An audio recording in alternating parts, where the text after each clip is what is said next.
स्वागत है आपका बी न्यूज नेशन में। मैं हूं आबिद हुसैन शेख। पुलिस बैरिकेड या बच्चों का खिलौना, बच्चों की खुशी के आगे कोई कायदा या कानून नहीं चलता।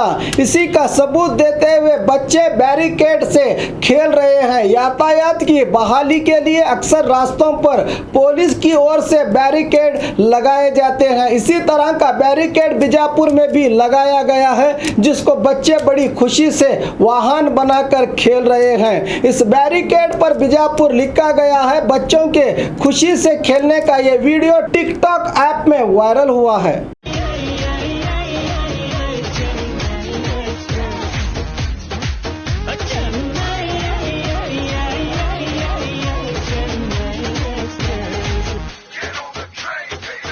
और खबरों के लिए देखते रहिए बी न्यूज नेशन।